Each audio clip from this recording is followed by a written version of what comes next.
نبی کریم صلی اللہ علیہ وسلم نے فرمایا، بندہ اللہ کی رضا مندی کے لیے ایک بات زبان سے نکالتا ہے، اسے وہ کوئی اہمیت بھی نہیں دیتا، مگر اس کی وجہ سے اللہ اس کے درجے بلند کر دیتا ہے۔ اور ایک دوسرا بندہ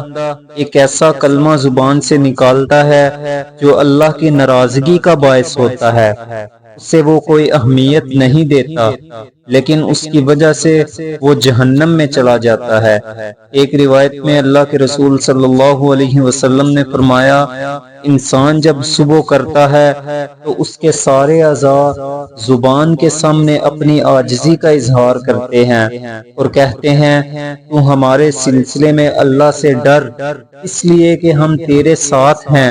اگر تو سیدھی رہی تو ہم سب سیدھے رہیں گے، اگر تو ٹیڑھی ہو گئی تو ہم سب بھی ٹیڑھے ہو جائیں گے۔